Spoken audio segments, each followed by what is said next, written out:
अस्सलामुअलैकुम class 10th कैसे हैं आप सब। उम्मीद है आप खैरियत से होंगे। यूनिट नंबर 11 के हमने पहले 6 न्यूमेरिकल्स कर लिए थे। आज हम न्यूमेरिकल नंबर 7 करेंगे। न्यूमेरिकल नंबर 7 थोड़ा सा बड़ा है इसलिए अलग करवा रही हूँ आप लोगों को। इसमें आपने बहुत सारी हीट फाइंड आउट करनी है और फिर आपने टोटल हीट फाइंड आउट करने के लिए वो जो आप सारी हीट निकालेंगे Q1 Q2 Q3 तो उन सबको आपने सम कर देना है और फिर आपके पास टोटल हीट जो भी रिक्वायर्ड है वो आपके पास आ जाएगी। न्यूमेरिकल नंबर 7 की स्टेटमेंट देख लेते हैं। 4 kg of ice has temperature of -20 degree Celsius. इसकी स्टेटमेंट बहुत बड़ी है, आप पहले गिवन डाटा समझ लें। देखिए मैस ऑफ आइस आपको दिया हुआ है 4 kg, इनिशियल टेम्परेचर आपको दिया हुआ है -20 डिग्री सेल्सियस और उसके बाद आपको फाइनल टेम्परेचर ऑफ स्टीम दिया हुआ है कितना 120 degree Celsius. T I means temperature, initial temperature और फाइनल टेम्परेचर। अब आपको फिर साथ ही उन्होंने गिवन दिया हुआ है specific heat of ice. Ice की आपको स्पेसिफिक हीट ऑफ आइस की वैल्यू आपको दी हुई है 2100 और उसके बाद आपको दिया हुआ है स्पेसिफिक हीट ऑफ वाटर, ये आपको वैल्यू दी हुई है। ये सारी आपकी वैल्यूज गिवन है आपके न्यूमेरिकल प्रॉब्लम में। स्पेसिफिक हीट ऑफ स्टीम दी हुई है आपको 2000, latent heat of fusion of ice दी हुई है जो हमने प्रीवियस क्वेश्चन में भी यूज की है। Latent heat of vaporisation of water भी आपको गिवन है, ये भी मैं आपको बता चुकी हूँ। ये वैल्यू आपकी कहाँ पे गिवन है और ये भी बता चुकी हूँ और ये वैल्यूज आपकी यहाँ पे अभी यूज होंगी जब आप हीट फाइंड आउट करेंगे। जब आप हीट अपनी Q1 फाइंड आउट करेंगे तब आपका सी यहाँ पे जो है आइस वाला यूज होगा, ये वाला जो है स्पेसिफिक हीट ऑफ आइस वाला यूज होगा। फिर जैसे जैसे हम Q2 निकालेंगे फिर हम अपने मैस को मल्टीप्लाई करवाएंगे लेटेंट हीट ऑफ फ्यूजन से, इससे फ्यूजन ऑफ आइस से। इसी तरह हम Q3 निकालेंगे, Q4, हमने ये सारी हीट्स अपनी निकालनी है एंड देन एड अप करके हमने क्या कैलकुलेट करना है, total amount of heat energy calculate करनी है। Q1 Q2 Q3 up to so on हम फाइंड आउट करते हैं। इसको रिमूव करके अब हम अपना फॉर्मूला लगाते हैं और सारी आपको एनर्जीज फाइंड आउट करके बताते हैं और फिर उनका सम करेंगे एट द एंड और हम अपना टोटल आंसर फाइंड आउट कर लेंगे जो भी हमने टोटल हीट निकालनी है। चलें जी अब हम सॉल्यूशन स्टार्ट करते हैं। स्टेप 1 देखें आप, आपको टेम्परेचर दिया हुआ था इनिशियल टेम्परेचर -20 डिग्री सेल्सियस। अभी आइस क्या है, सॉलिड फॉर्म में है, तो जब ये अपनी स्टेट चेंज करेगी तो इसका टेम्परेचर कहाँ पे होगा, 0 डिग्री सेल्सियस होगा। तब आपकी जो है आइस सॉलिड फॉर्म से लिक्विड फॉर्म में कन्वर्ट होगी। तो अब हमने ये लिख लिया heating ice from -20 degree Celsius to 0 degree Celsius. ये अब आपका क्या हो गया, फाइनल टेम्परेचर हो गया और ये इनिशियल आपको गिवन था, गिवन डाटा।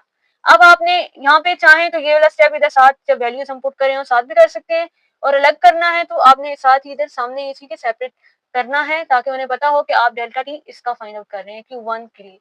तो आपने T final minus T initial कर देना है 0 डिग्री सेल्सियस माइनस, माइनस तो फॉर्मूले का है और इसके साथ अगर है तो इसको आप ऐसे ब्रैकेट्स में लिखेंगे, माइनस माइनस क्या हो गया प्लस, 0 प्लस 20 इज 20, टेम्परेचर आपका क्या आ गया 20 केल्विन। अब आप सारी वैल्यूज यहाँ पे पुट कर दें, आपको मैस गिवन था, स्पेसिफिक हीट ऑफ आइस भी आपको गिवन है, डेल्टा टी भी हमने फाइंड आउट कर लिया है। अब हम वैल्यूज पुट कर लेते हैं। चलें जी, मैस आपको क्या दिया हुआ था 4 kg, वो आपने पुट कर लिया। उसके बाद आपको स्पेसिफिक हीट ऑफ आइस क्या दी हुई थी 2100 जाउल पर केजी और साथ आपको क्या दिया हुआ था, केल्विन दिया हुआ था। और उसके बाद आपने टेम्परेचर क्या फाइंड आउट कर लिया 20 केल्विन। उसके बाद आप देखें ये केजी पर केजी में है और ये भी डिवीजन में है ना, केल्विन इनवर्स इसको हम लिखा हुआ था पहले पीछे गिवन डाटा में, तो ये वाला के इसके से कट गया। अब आपके पास सिर्फ क्या बचा, जूल बचा। अब आप इन सारी टर्म्स को अगर मल्टीप्लाई करवा दें तो पहले हम इस फॉर्म में लिख लेते हैं 4 और आपके पास रह गया 2100 और उसके बाद आपके पास यहाँ पे क्या रह गया 20 और साथ आपका क्या आ गया, जूल आ गया। अब इन टर्म्स को आपने क्या कर लेना है, मल्टीप्लाई करवा लेना है। आपके पास क्या आएगा 16800, साथ क्या आ गया जूल। अब हम इसको अगर साइंटिफिक नोटेशन में लिखना चाहें तो लिख सकते हैं 1.68 मल्टीप्लाई 10 की पावर 3 4 और 5, 10 की पावर 5 जूल। ये आपकी क्या आ गई, Q1 आ गई, हीट आ गई। Q1 हमने फाइंड आउट कर ली है। अब हम इसका Q2 फाइंड आउट कर लेते हैं। अब हम नेक्स्ट अपना स्टेप 2 करेंगे, melting ice at 0 degree Celsius to water at 0 degree Celsius. क्या मतलब है इसका कि आइस जब चेंज होगी from solid to liquid at a constant temperature of 0 degree Celsius, उससे क्या होगा, ये जो फेज होगा टेम्परेचर तो सेम रहेगा, आइस ऑब्जर्व करेगी लेटेंट हीट ऑफ फ्यूजन, क्या बनने के लिए, वाटर बनने के लिए।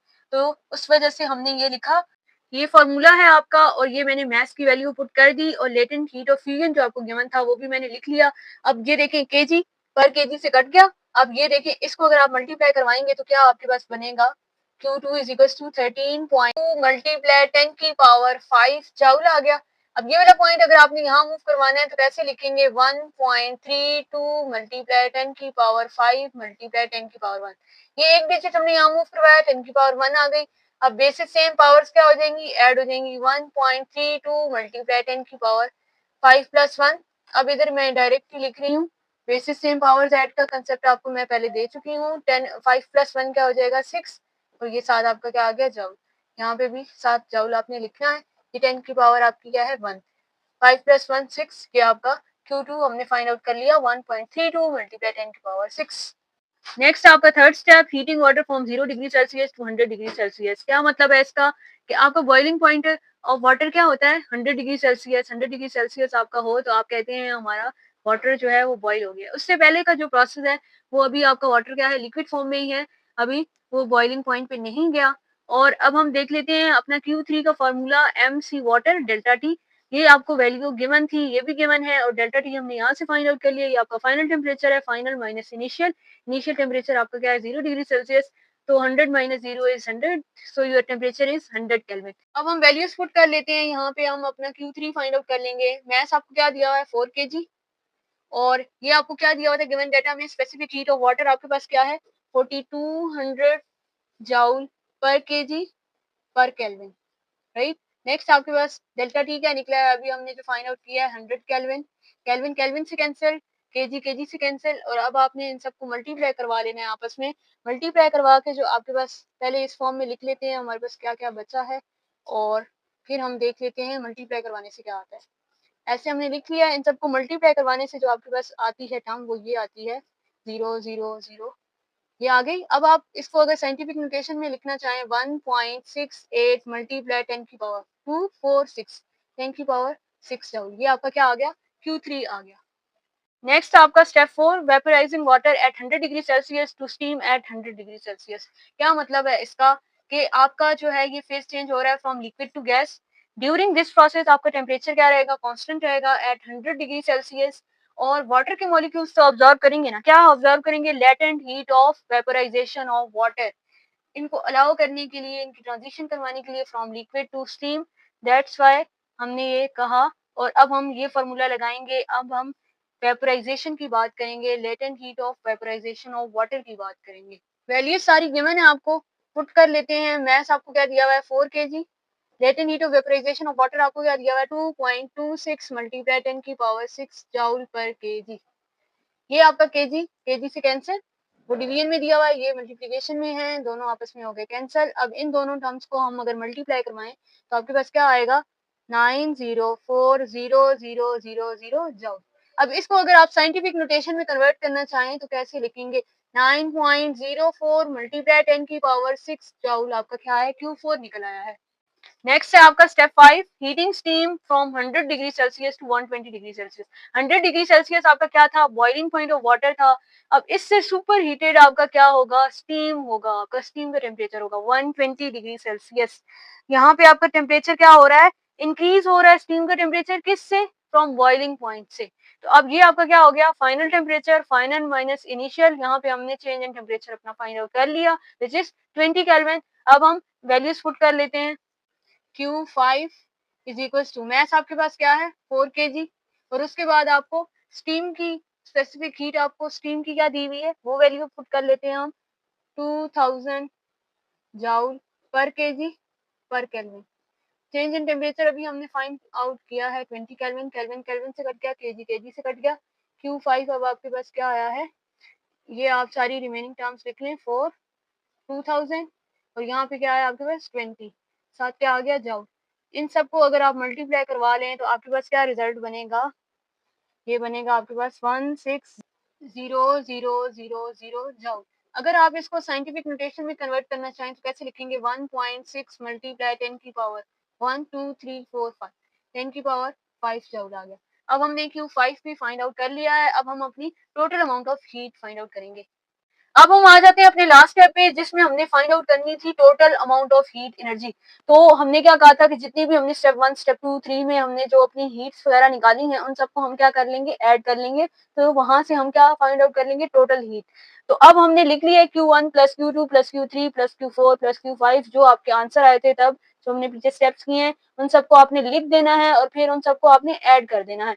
ये Q1 का आंसर है plus Q2 plus Q3 plus Q4 plus Q5, इन सबको आपने ऐड कर लेना है। ऐड करके जो आपके पास आंसर बनेगा और ये साथ इनकी पावर्स भी मल्टीप्लाई होके जो आपके पास आंसर बनेगा, वो आपके पास आंसर बना ये।